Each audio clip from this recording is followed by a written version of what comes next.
bien, no quise atiborrarlos. Así que si de repente cito algún versículo y no aparece en la pantalla, no vayan a voltear a ver a Giovanni.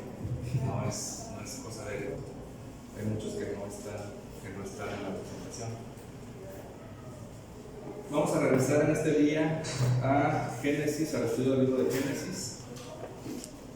Hace un par de meses pausamos estos estudios para dar paso al mes de la mayordomía y después al mes de la reforma. Habíamos dejado a Noé y a su familia construyendo el arca según las instrucciones que nuestro Señor le había dado. Y mientras nosotros andábamos en esos temas, pues Noé terminó el arca y ahora nos encontramos, regresamos a Génesis, y ya Noé ha terminado el arca y nosotros nos encontramos al pie del arca para iniciar esa travesía junto con ellos. Quisiera leerles un par de líneas de la historia del diluvio. Así se sabe cómo perecieron. Los hombres fueron oprimidos por el agua. Se vino abajo el cielo en un solo día y perecieron. También todo monte pereció y con esto terminaron sus años. Se los voy a leer nuevamente para que le pongan especial atención. Así se sabe cómo perecieron. Los hombres fueron oprimidos por el agua. Se vino abajo el cielo en un solo día y perecieron. También todo monte pereció y con esto terminaron sus años. Lo que acabo de leerles es un pedazo de un códice azteca llamado Sol Cuatro Agua.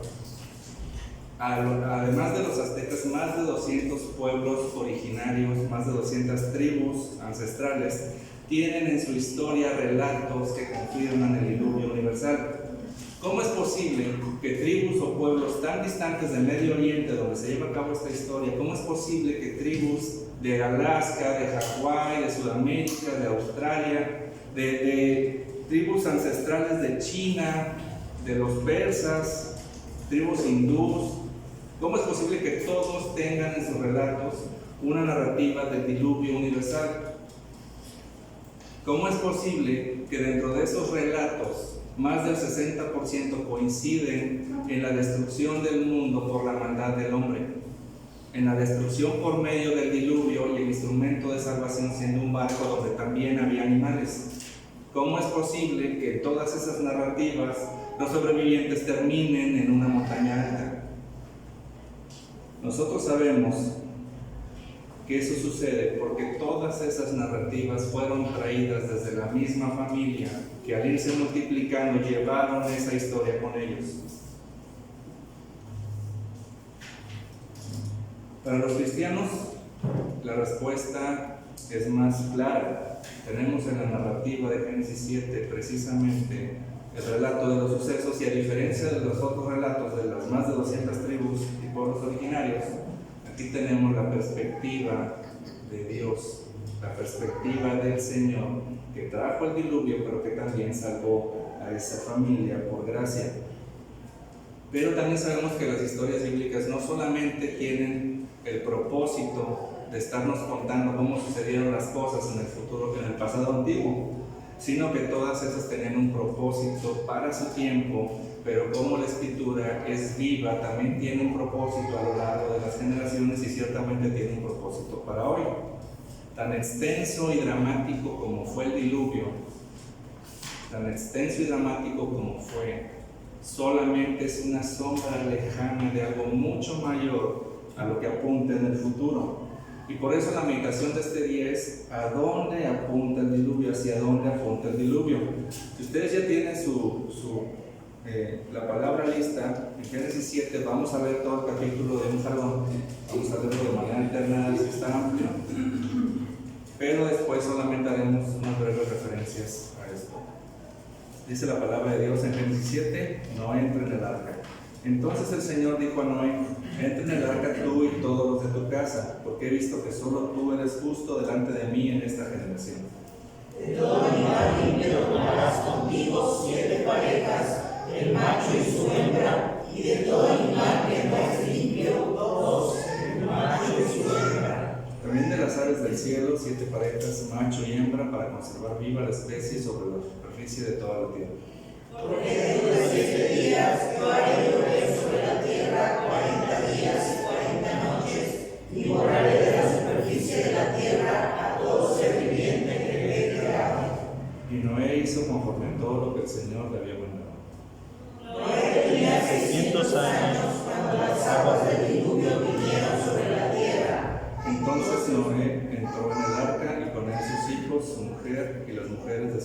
muertos a causa de las aguas del diluvio.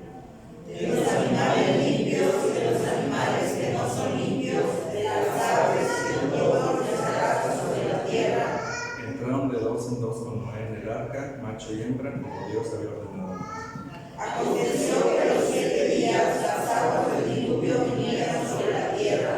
El año 600 de la vida de Noé, el mes segundo, a los 17 días del mes, en ese mismo día se rompieron todas las puertas del gran abismo y las compuertas del cielo fueron abiertas. Y cayó la lluvia sobre la tierra por 40 días y 40 noches. En ese mismo día entró Noé en el arca con Sem, Cam y Jafet, hijos de Noé, la mujer de Noé y las 3 mujeres de sus hijos con ellos.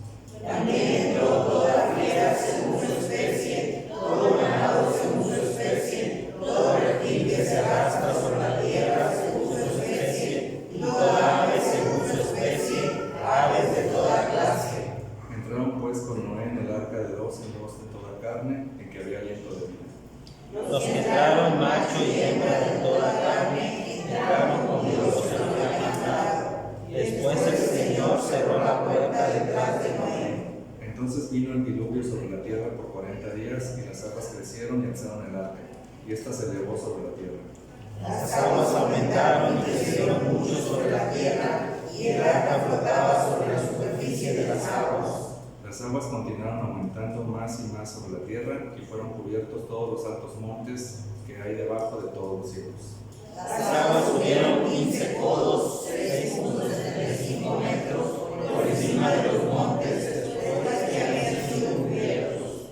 Y pereció toda carne que se mueve sobre la tierra, aves, ganados, bestias, y todo lo que se mueve sobre la tierra, y todo ser humano. Todo aquello en cuya mente salía aliento de espíritu de vida, todo lo que había sobre la tierra firme murió. El Señor exterminó pues todo ser viviente que había sobre la superficie de la tierra, desde el hombre hasta los ganados, los reptiles y las aves del cielo. Fueron exterminados de la tierra. Solo quedó Noé y los que estaban con él en el arca. Las aguas prevalecieron sobre la tierra 150 días. Vamos a orarnos. Señor, te damos gracias porque desde la antigüedad hasta el día de hoy hay un llamado, Señor, de tu parte a la salvación, Señor. Hay un llamado por medio de tus hijos, Señor, a la salvación, y permítenos, Señor, ser parte de esta historia, Señor, a través de la proclamación del Evangelio. En este día te rogamos que sea tu palabra la que nos hable a nosotros, Señor, y que nos mueva a seguir llamando al mundo a la verdad. En el nombre de Jesús oramos. Amén. Bueno, ¿hacia dónde apunta el diluvio? Apunta, en primer lugar, a un juicio mayor. El diluvio apunta a un juicio mayor, ese es el punto 1.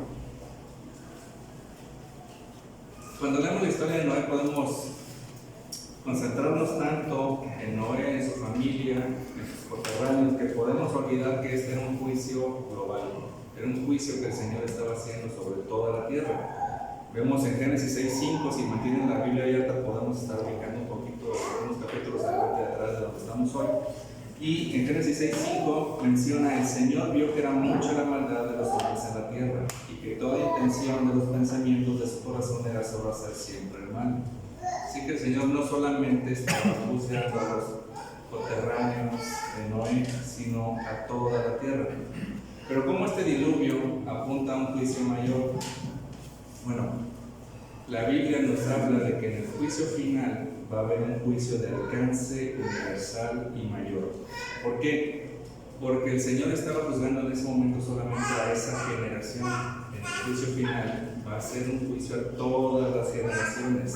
Eso es lo que el apóstol Juan narra que ve en su visión del Apocalipsis.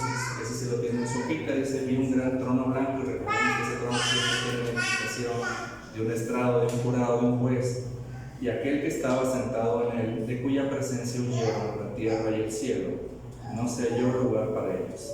También vi a los muertos grandes y pequeños de pie delante del trono, y los muertos fueron juzgados por lo que estaba escrito en los libros, según sus obras. El mar entregó los muertos que estaban en él, y la muerte y el Hades entregaron los muertos que estaban en ellos, y fueron juzgados cada uno según sus obras. Bueno, pero hay un alcance mucho mayor todavía. No solamente está juzgando a todas las generaciones, a todos los hombres, a todos los vivos, a todos los muertos, sino también está juzgando algo más que nos revela Pedro en su segunda carta, ese también lo tienen en su hojita. Vean todas las características de ese momento. El día del Señor vendrá como ladrón, va a ser inesperado, en el cual los cielos pasarán con gran estruendo y los elementos serán destruidos con fuego intenso, y la tierra y las obras que hay en ella serán quemadas. Los cielos serán destruidos por fuego y los elementos se fundirán con intenso calor. Entonces será inesperado, será por fuego y va a abarcar los cielos. En el primer juicio, vamos a llamarlo el primer juicio, o el juicio parcial del diluvio, solo abarcaba la tierra. Es cierto que conmovió también los cimientos de la tierra y todo lo que había sobre la tierra, pero tampoco fue tan inesperado. O sea, Noé estuvo más de 100 años diciéndole a todo el que podía, y aparte visiblemente con la construcción del arca estuvo diciéndoles que había un diluvio por venir. Hermanos, como decía nuestro Señor Jesucristo, si no creen mis palabras, vean mis actos, vean mis hechos. Hermanos, qué loco dedicaría su vida a la construcción de un arca que no fuera a necesitar. Y no solo dedicó su vida, sino todos sus recursos, su tiempo, su familia. Todo estaba dedicado en algo que para los demás era locura. Era como para que sospecharan por lo menos, y qué tal si sí tiene algo de razón. Sin embargo, no lo creyeron. Pero Pedro nos dice que no solamente va a juzgar la tierra, sino que también los cielos van a ser destruidos por fuego y los elementos se fundirán con intenso calor. Fíjense, es interesante porque desde el principio, y literal desde el principio, en el capítulo 1, versículo 1 de la Biblia, en el principio creó Dios los cielos y la tierra. No dice las tierras y los cielos, no dice la tierra y el cielo, dice los cielos y la tierra. Y al final, en el primer versículo del capítulo 2, también dice: así fueron acabados los cielos y la tierra y todas sus huestes. Y recordemos que huestes siempre tiene la implicación de un ejército. El ejército de los cielos está diciendo que aquí todo eso también va a ser consumido. ¿Por qué? Tiene sentido. Si todo eso fue creado alrededor para el hombre, para sustentar al hombre, tiene sentido que también en el día del juicio final todo eso se acabe para ser renovado. Así que el juicio va a ser mayor que simplemente el que pasó en el diluvio. Un juicio mayor en cuanto a su alcance, pero también en cuanto a su extensión. Fíjense, el relato que nos menciona la Biblia aquí nos dice que la lluvia duró 40 días y 40 noches. Y después el agua permaneció sobre la tierra alrededor de 150 días. En total 150 días, de los cuales 40 fueron de pura lluvia y puro brotar agua desde las profundidades. Bueno,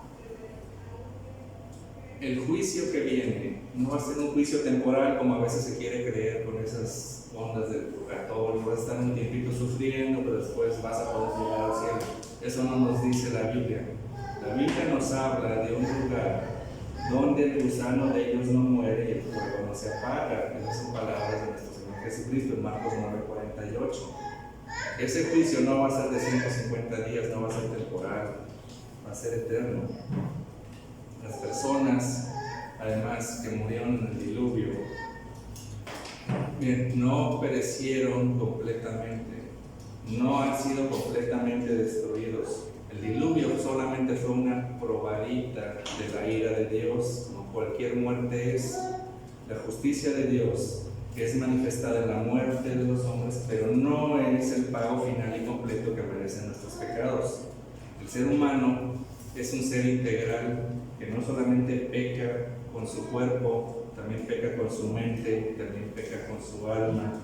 Entonces tiene sentido que el castigo abarque también la integridad del ser humano. En este momento del diluvio solamente había sido castigado el cuerpo, había sido muerto el cuerpo, pero no todo lo demás. Por eso solamente es un juicio parcial. Por eso nuestro Señor, cuando hablaba a las personas, decía: no teman a los que matan el cuerpo. ¿Eso qué? El cuerpo va a ser resucitado. Teman a aquel que puede hacer perecer tanto el alma como el cuerpo en el infierno. A ese sí deben temer, no solamente al que puede destruir el cuerpo. Hermanos, quienes vayan al infierno en ese día van a ir enteritos, no van a ir las almas nada más al infierno, van a ir enteritos. La Biblia nos dice que lo veremos en situación general y enteritos vamos a ir a un lado o al otro. El juicio del diluvio y cualquier muerte, por horrenda que sea, es solamente una probadita del juicio de Dios. Por eso el autor de Hebreos, con toda conmoción, puede decir: es horrible caer en manos del Dios vivo. Es horrenda cosa caer en manos del Dios vivo. Hebreos 10:31. Hay una película que no sé si hayan visto, pero es difícil de ver, pero fue una película muy famosa en su momento, de esas películas mexicanas que salían de vez en vez. Es contemporánea. Esa película se llama, pues, adecuadamente El Infierno. No sé cuántos la vieron. Y es una película difícil de ver porque nos narra el trasfondo del narcotráfico en nuestro país, la corrupción con el gobierno, los enfrentamientos entre ellos. Es muy gráfico, hay cercenamientos, obviamente todo es actuado, ¿verdad? Pero se ve demasiado gráfico, es difícil de ver. Pero en algún momento están los dos protagonistas platicando. Uno de ellos hizo muy famoso por ese apodo, le decían el Cochiloco. Y el otro, pues, era su compadre que acababa de venir de Estados Unidos y apenas estaba enterando en lo que estaba metido el compadre. Y cuando se entera, pregunta yo al compadre: ¿es que tienes miedo con todo lo que haces? ¿No tienes miedo de ir al infierno? Y el otro le dice: no, mi Benny, el infierno es aquí abajo.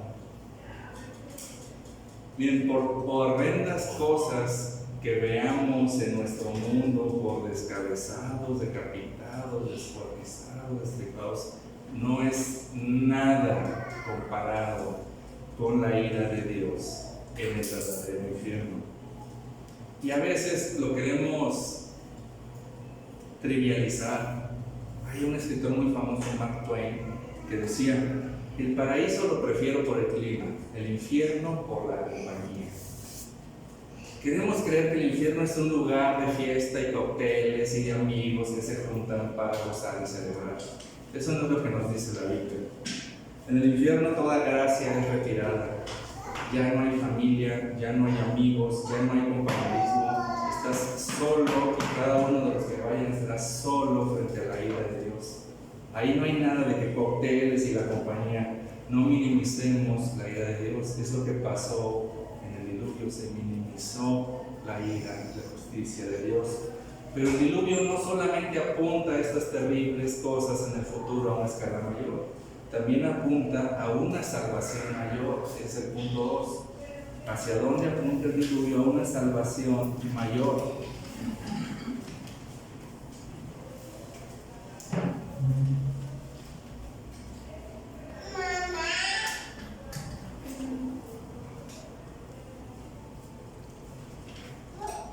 Entonces, el estado natural del hombre es muerte.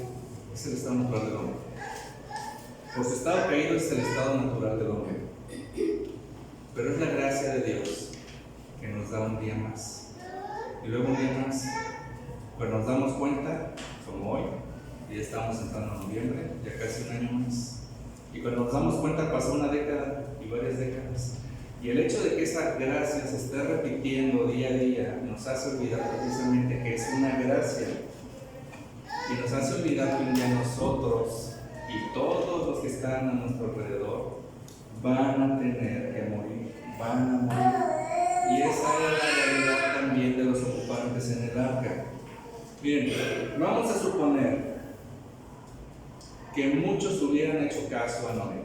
Vamos a suponer que subieron 50 más. ¿De qué les hubiera servido salvar la vida en ese momento si al bajar iban a seguir en la misma condenación con la que subieron? Todos los que subieron al arca bajaron igualito que como subieron. Los que eran creyentes bajaron creyentes. Los que no eran creyentes bajaron sin ser creyentes. Porque los milagros no son los que operan la conversión, es solamente la obra de Dios en las personas que el Señor ha elegido. Y a las personas que el Señor ha elegido, como vimos la semana pasada, menciona aquí nuestro Señor: yo les doy vida eterna y jamás perecerán. Nadie los arrebatará de mi mano. Hermanos, de nada sirve. Hermanos, en estos días los avances médicos nos hacen vivir mejor y más años, pero eso nos puede dar la falsa confianza de que todo está bien entre nosotros y el Señor. Si hay un día en que no nos está cayendo un rayo porque conscientemente estamos pecando, pensamos que no estamos tan mal, que pues a lo mejor el Señor no nos ve tan mal. Sin embargo, el hecho de que estén pasando los días no son porque estemos bien con el Señor, sino como veremos más adelante, el Señor está prolongando su misericordia con nosotros. Y hablando del pasaje que citamos y que viene de la semana pasada también, yo les doy vida eterna y jamás perecerá y nadie los arrebatará. Eso también lo podemos ver en el arca. Cuando leemos que es Dios el que cierra la puerta del arca detrás de Noé, eso tiene demasiadas implicaciones, El verbo que se utiliza aquí para decir que cerró el arca es el mismo verbo que significa cubrir, proteger. Digamos que de cierta manera el arca estaba protegida, estaba cubierta por las manos del Señor. Recordemos, lo que sucedió en ese día es un cataclismo sin precedentes en que la tierra se cimbró, en que cayó agua en grandes cantidades, que brotó desde los suelos, que llegó desde el cielo, era suficiente para destruir cualquier tipo de construcción. Algunos asumen, porque ya saben que nunca guardan esos documentales que tratan de explicar lo que sucedió en el diluvio, casi siempre para denostarlo, y mencionan que pues Noé debió haber tenido cierta experiencia en la construcción de barcos. Miren, eso no dice la Biblia, pero asumamos que sí. Aún así, nunca en la historia se había construido un barco de tales dimensiones. Es más, los historiadores dicen que un barco de tales dimensiones no se construyó sino hasta el siglo XVIII de nuestra era. Sería como decir que el ser humano de repente un día construyó un cohete de la luna y a la primera lo logró. Eso sería imposible para alguien que no tenía este tipo de experiencia, pero también pensemos otra cosa. ¿Cuánto tiempo tardó construyendo el arca? Por lo menos 100 años, 120 años, dicen algunos más. Hermanos, eso quiere decir que por lo menos algunas partes del arca tenían más de 100 años de haber sido construida. Y en esa arca fue donde estaba la vida de Noé, de su familia y de la creación que el Señor había llevado ahí, esa arca. ¿Cómo pudo haber sobrevivido esa arca? Si Noé pensara que fueron sus habilidades las que iban a salvarlo en el arca que construyó, no hubiera dormido ninguna de esas 40 noches ni 40 días. No hubiera podido dormir. Nadie de nosotros podría, si no estaba sustentada por algo más que solamente la construcción y la madera de 100 años de antigüedad que tenía. Tenía que ser necesariamente el Señor protegiendo con sus manos el arca. Y eso es lo que dice el Señor, lo vimos la semana pasada, nadie nos puede arrebatar de sus manos.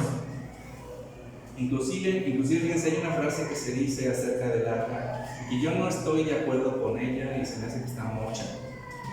Algunos dicen, aficionados construyeron el arca y expertos el Titanic. Como diciendo, mira, el arca viene abajo del Titanic, luego también se sumergió más bien.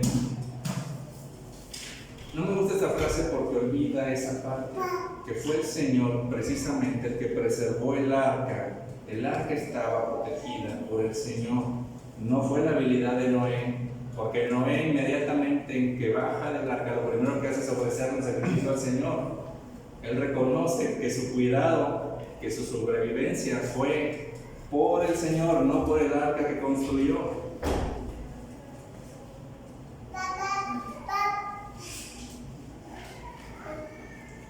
Para el verdadero creyente, no importa si el mundo está siendo sacudido, si el mundo está siendo inundado, si el mundo está siendo destrozado, porque sabe que nada fuera de las manos del Señor puede hacerle mal, nada fuera de los propósitos del Señor puede ocurrirle. Fíjese, hay un pasaje que normalmente no se cita en estas fechas, pero lo voy a citar, que se cita más bien en el 10 de mayo, que es el Proverbio 31, cualquier cosa. Hay una parte que dice, fuerza y dignidad son su vestidura, y se ríe del futuro. Se ríe del futuro. ¿Cómo podría alguien, con todo lo imprevisto que puede venir, cómo podría alguien reírse del futuro? ¿Cómo podría alguien decir, no importa lo que venga, yo me río? ¿Cómo podría ser?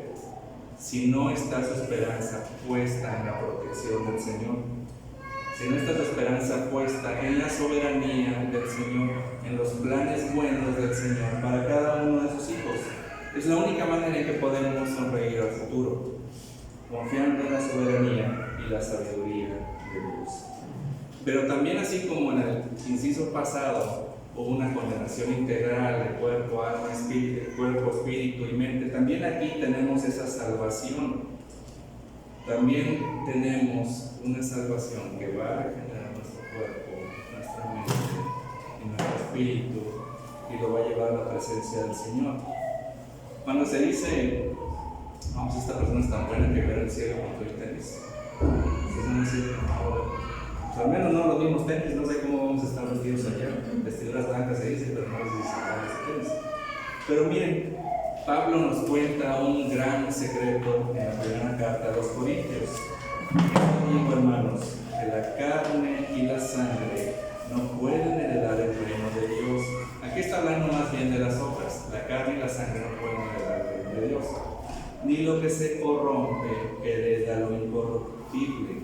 Así que les digo un misterio. Lo que les voy a decir, dice Pablo, no se sabía previamente. No todos dormiremos, pero todos seremos transformados. Al decir dormir, pues es como lo mismo para decir morir, ¿verdad? No todos moriremos, pero lo que sí, vivos y muertos, lo que sí pasará es que todos seremos transformados.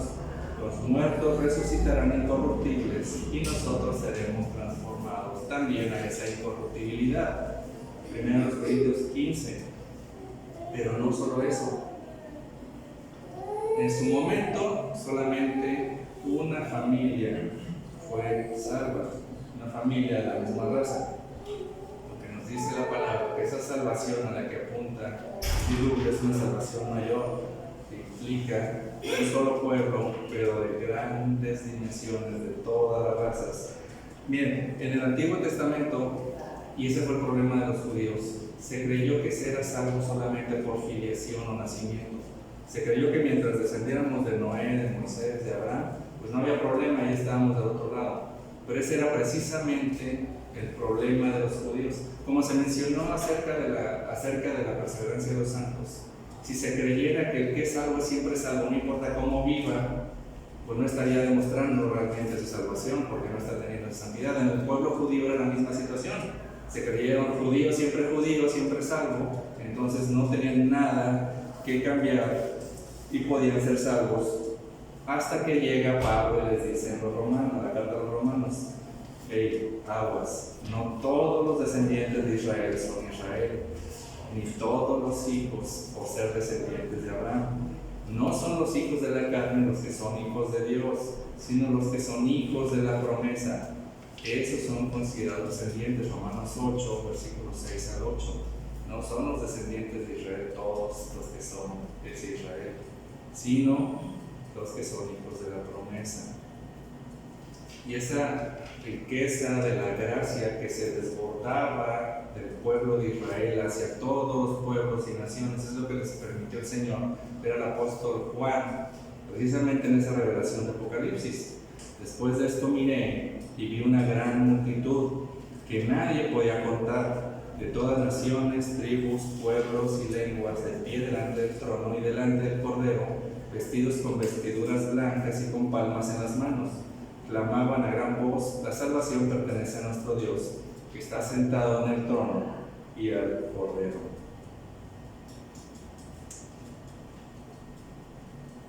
No solo abarca a la familia de Israel en esa línea, aunque ciertamente pues todos venimos de ahí técnicamente, pero está hablando de que es por la fe los que confían en las promesas. Hace poquito, no sé por qué, se ha dado que en varios lugares donde he estado con otras personas sale el tema de la jubilación y los afores. Algunos de mis primos ya están jubilando y sacan esos temas. Y me dicen: no, pues a mí todavía me tocó la jubilación, a mí no, a mí ya me tocaron los afores.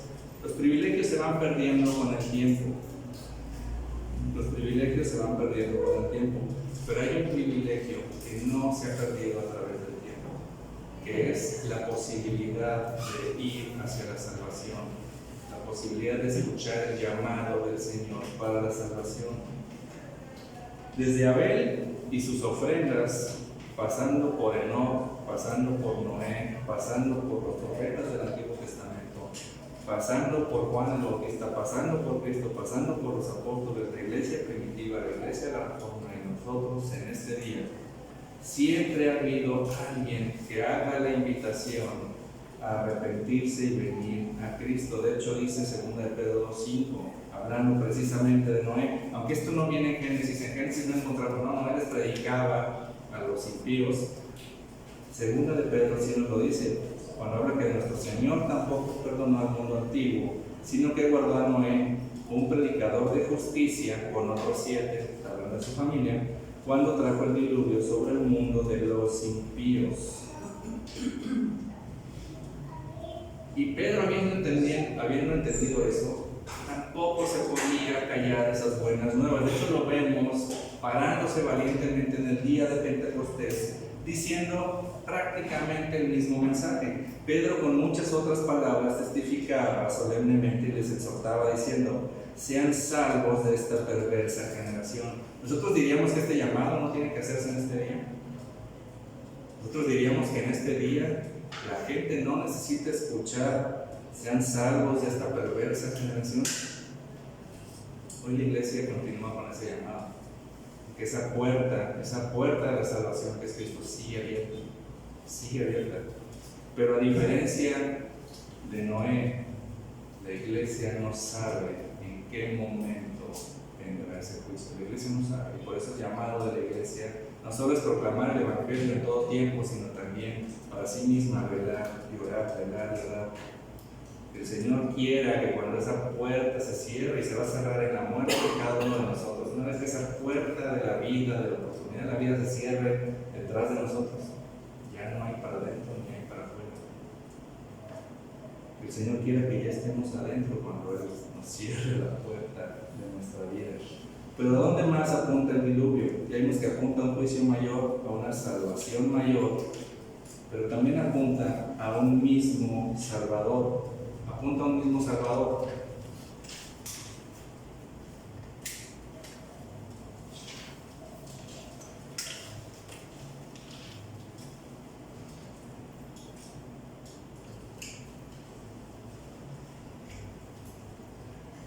Voy a agarrar a uno de los hermanos de aquí de ejemplo.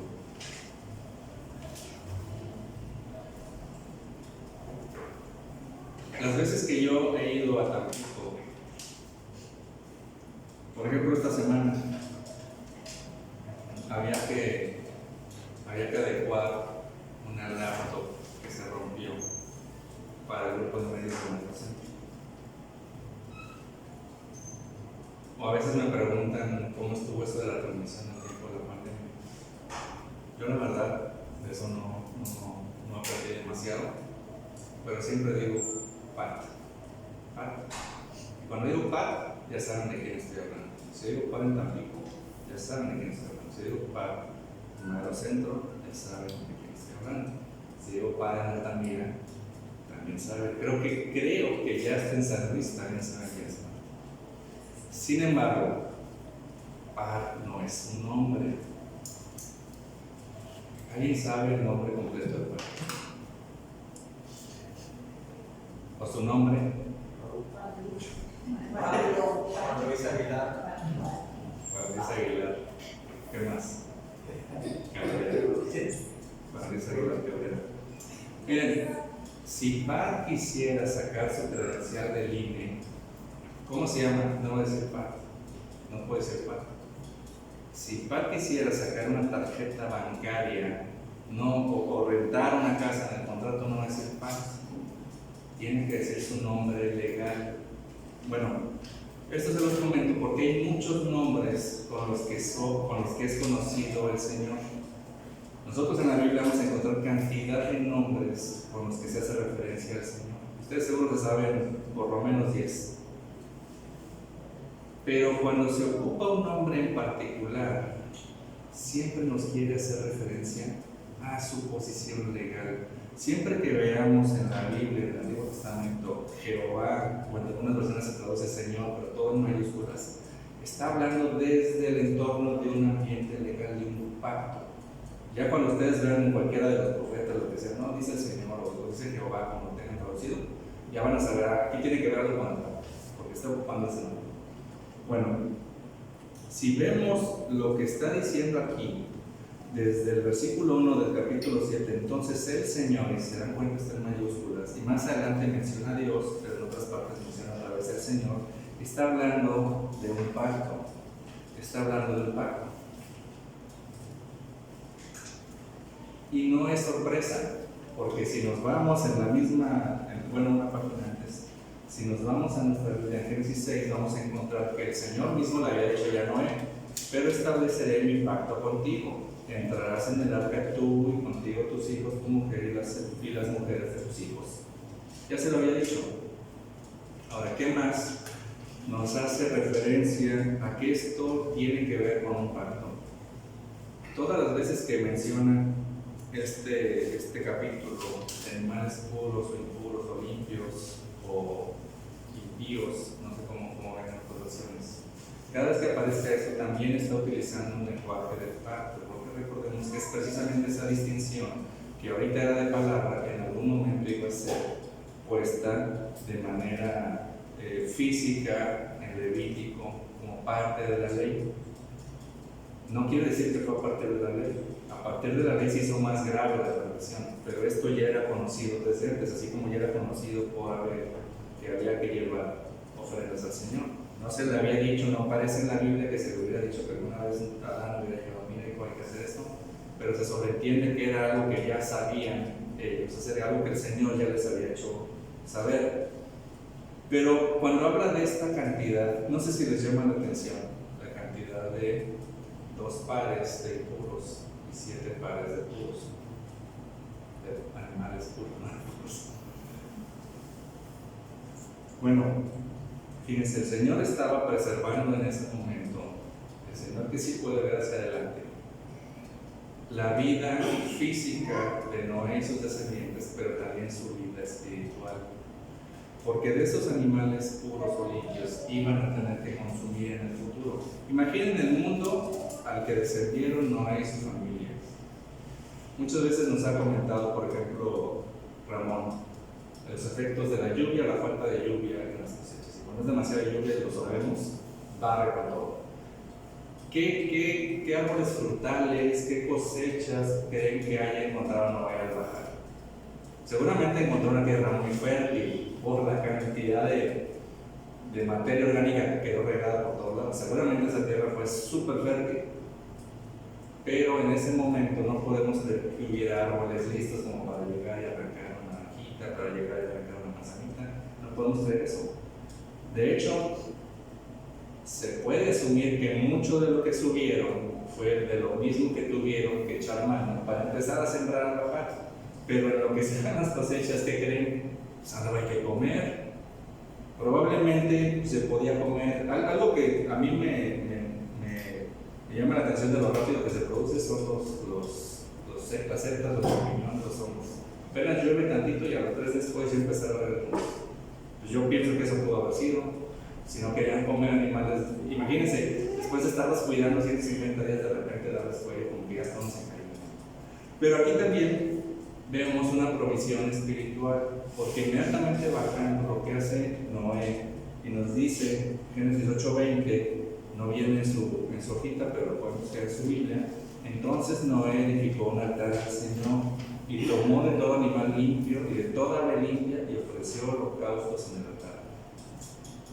Noé agarró de todos esos animales, no dice que nada más agarró de las aves, no dice que nada más agarró de los mamíferos, dice que de todo lo limpio tomó algo. La séptima pareja, vamos a llamarlo así, de los animales limpios son los que agarró Noé para hacer holocaustos al Señor.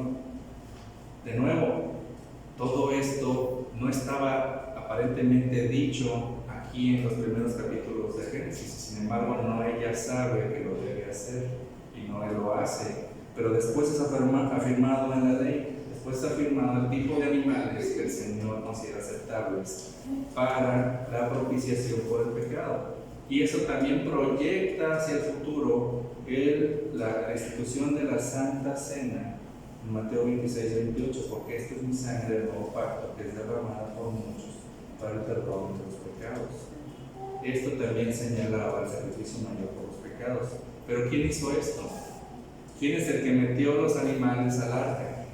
¿Quién es el que envió a su Hijo? ¿Quién es el que hace la provisión para nosotros? Es el Señor. El Señor hizo la provisión de animales no solo para la sobrevivencia física de Noé, sino también para mantener una relación espiritual con el Señor. Porque el Señor ya sabía que los que bajaran, que creen, iban a seguir pecando, iban a seguir teniendo necesidad de sacrificios por expiación de sus pecados. Y por eso era necesario que también hubiera tantos de esos animales limpios. Hermanos,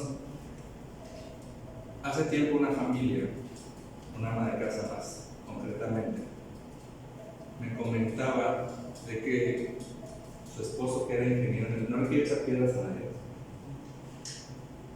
su esposo es ingeniero en electrónica, pero un día les dio por construir su casa, y el esposo, que es ingeniero en electrónica, no sé cómo estuvo la cosa, pero hizo el diseño de los planos. No sé si a petición de la mujer, no sé si fue toda iniciativa. El punto es que cuando ya estaba todo construido, la mujer se quejaba amargamente de que la cocina había quedado muy pequeña, no daba espacio, se sentía encerrada. Y yo pensando, pero es que no la diseñaron ustedes mismos, de cómo pudo pasar eso. Bueno, nuestra salvación no quedó chica, el arca no quedó chica. El Señor diseñó la salvación precisamente para la salvación de sus hijos. Las medidas del arca, los materiales, los recubrimientos, los tiempos, la resistencia ante el diluvio, llamada a los animales, la provisión futura, todo ya estaba diseñado desde antes de la fundación del mundo. ¿Y cómo sabemos eso? Porque Cristo mismo ya estaba diseñado desde antes de la fundación del mundo como el Salvador de los hombres. Vean lo que dice 1 de Pedro 1:20. Cristo, Él estaba preparado desde antes de la fundación del mundo. O sea, todavía no había un hombre ni pecado en la tierra, y ya estaba listo el Salvador desde antes de la fundación del mundo. Pero ¿qué dice Pedro? Se ha manifestado en estos últimos tiempos por amor a ustedes. Bueno, y si Dios tiene todo preparado y planificado, ¿cuál es el problema? ¿Por qué la gente se cuesta tanto trabajo en creer en el Evangelio? Simplemente pues porque no tiene ese toque del Señor para pasar a fe. La gente, aparte, hay un tipo de fe que es engañosa, que es un tipo de fe que ya hemos visto que es una fe puramente carnal, una fe puramente del intelecto, no es una fe integral. Es una fe que se caracteriza por ser impaciente. En cambio, la fe que da el Señor es una fe que persevera a lo largo de los años. ¿Cuántos años pasaron de que Noé empezó a dar esta noticia? 100 años. Nunca se nos dice, pues ya por ahí del año 50, como que a Noé se le empezó a centrar la motivación, y pues ya como que ya no estaba haciendo nada. Ya mejor se le encargó a los hijos y ya de repente se da una vuelta. No está diciendo eso. El diluvio tardó más de 100 años en cumplirse, pero de Noé se dice que él hizo todo exactamente como el Señor se lo dijo. Nosotros somos muy impacientes con el Señor. Nosotros vemos una promesa del Señor, que te consideramos de tu corazón.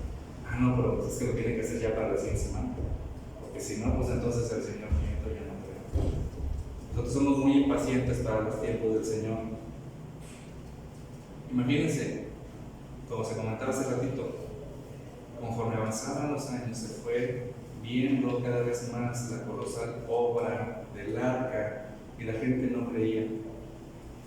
La insistencia de Noé seguramente se hizo cada vez mayor conforme terminaba el arca y la gente no creía.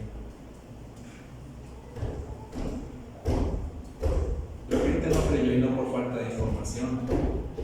Así como hoy, en ese tiempo, la salvación no se creía necesaria. ¿Cómo que un diluvio? Eso nunca ha sucedido. ¿Cómo que se va a acabar el mundo? Eso nunca ha sucedido, pudiera decir hoy. Hoy se publicó en las redes de la iglesia un pensamiento de Thomas Brooks que dice: en la tierra hay muchos ateos, pero en el infierno, ninguno. Lo mismo pasó antes del diluvio. Nadie lo creyó antes, pero cuando llegó el diluvio, todos lo creyeron. Y por eso dice nuestro Señor en Mateo: así como en aquellos días antes del diluvio, estaban comiendo y bebiendo, casándose y dándose en matrimonio, estaban siguiendo su vida normal. Aquí no pasa nada. Hasta el día en que Noé entró en el arca, y no comprendieron hasta que vino el diluvio y se los llevó a todos. Así será la venida del Hijo del Hombre. También la venida del Hijo del Hombre va a ser en el tiempo en que los hombres vamos a estar o van a estar comiendo, bebiendo, casándose, dándose matrimonio. Nada se está acabando, el Señor, quién sabe si exista. Así que estemos confiados de que no va a pasar nada. Pero de repente efectivamente va a venir el Señor, y en ese día todos van a creer, todas las rodillas se doblarán. Hoy en día, hermanos, muchos se burlan porque precisamente hemos visto pasar cantidad de años, y Cristo no parece que viene. O sea, ya pasaron 2000 años, ¿no? Eso del Cristo que vuelve se me hace que ya lo podemos ir descartando, porque eso no se ve que esté sucediendo. Sin embargo, eso sucedió, fíjense, no habían pasado ni 50 años y ya la gente de la iglesia primitiva también lo estaba creyendo. Yo también decía: no, esto se me hace que ya no fue. Pero viene Pedro, el apóstol Pedro, y dice: amados, no ignoren esto, que para el Señor un día es como 1000 años, y 1000 años como un día. El Señor no se tarda en cumplir su promesa, el Señor no viene tarde, según algunos entienden la tardanza, sino que es paciente para con ustedes, no queriendo que nadie perezca, sino que todos vengan al arrepentimiento, según de Pedro 3, versículos 8 y 9. Hermanos, yo creo que la iglesia debería estar más bien agradecida. Es cierto que hay un anhelo en la iglesia porque el Señor venga, y cuando vemos cosas tan terribles como las vemos muchas veces en las noticias, queremos que el Señor ya venga. Cuando tenemos el aguijón de la muerte rondándonos, queremos que el Señor venga. Cuando vemos cosas terribles, queremos que el Señor venga, pero una parte de nosotros debe tener el gozo de saber que la puerta sigue abierta para todos aquellos que aún no han venido al Señor. Eso debe ser nuestra esperanza. No importa si el mundo se está derrumbando, todavía esa puerta sigue abierta para mi papá, para mi mamá, para mi tío, para mi hermano, para mi vecino, para mi compañera de trabajo, para mi esposa, no sé para quién. Debemos tener el gozo de que todavía esa puerta sigue abierta a pesar de lo que vemos en el mundo.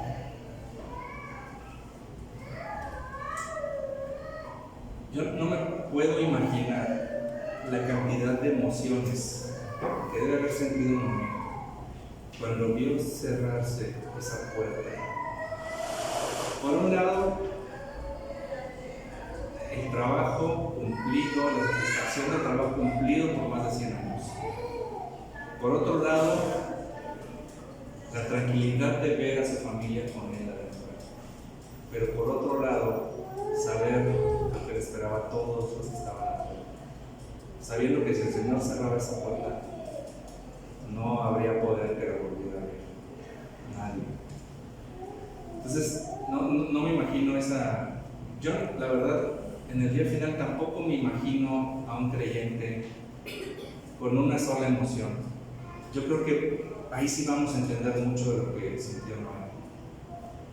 Cuando veamos de verdad el juicio final y nos veamos todos nosotros, los hermanos en Cristo, salvos en Cristo, pero de repente ver allá a los que no están salvos en Cristo y reconocer algunas de esas caras, no me imagino qué vamos a sentir. No creo que va a ser algo, no sé ni cómo describirlo. Pero algo tenía Noé, y ojalá lo tengamos también nosotros. Noé tenía la tranquilidad de que por más de 100 años les estuvo tiempo dice y dice y dice y dice que venía un juicio, que venía un diluvio. Noé no puede llorar amargamente por pensar, les hubiera dicho. Eso no puede pensar, o sea, Noé sabe que le dijo. Y si alguien no creyó, él sabe que no fue por su causa. Ojalá todos nosotros tengamos ese convencimiento en ese día, de que por nosotros no se perdió. No fue porque yo no los prediqué, no fue porque yo los vi mal y yo no les hablé del Señor. No fue por eso.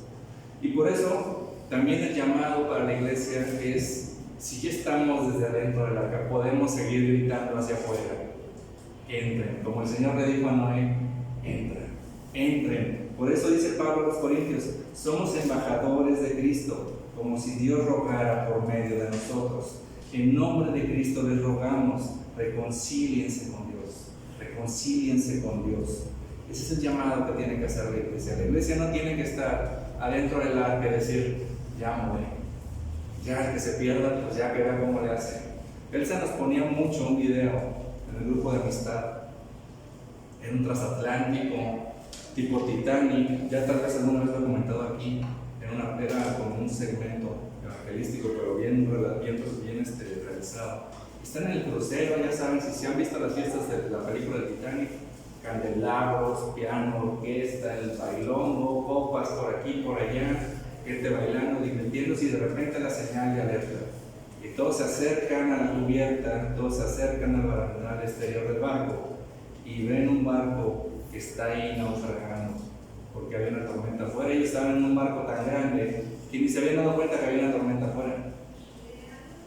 Pero ese barco se estaba hundiendo y estaban gritando, ¡socorro! ¡Socorro! Y la gente del barco, espantada hasta que alguien gritó adentro, ¡que siga la fiesta! Y se regresaron todos a bailar. La iglesia puede llegar a caer en esas cosas y decir, pues nosotros ya somos salvos.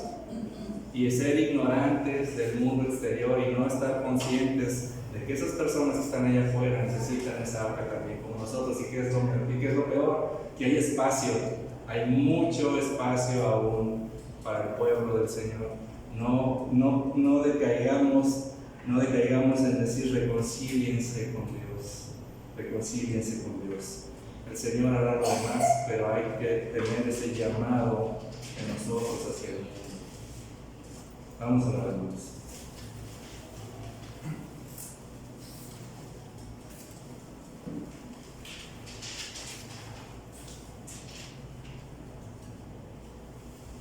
Padre eterno, en algún momento todos nosotros, Señor, escuchamos ese llamado a la reconciliación contigo, Señor.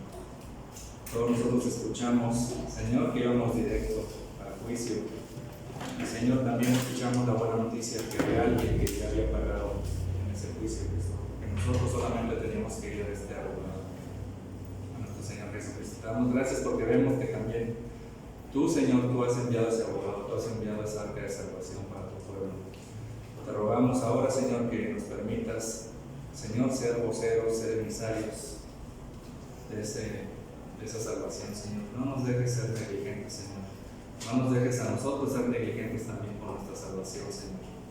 Te ruego, Señor, que seas con nosotros y que renueves, Señor, en nosotros el gozo de la salvación, a pesar de que veamos que el mundo va pereciendo, Señor.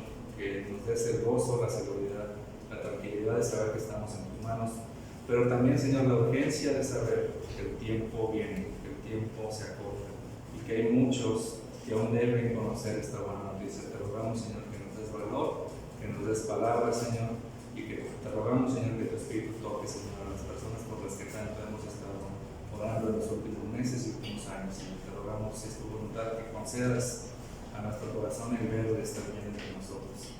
En nombre de Jesús oramos y te rogamos, nos acompañes en vuestra estrella.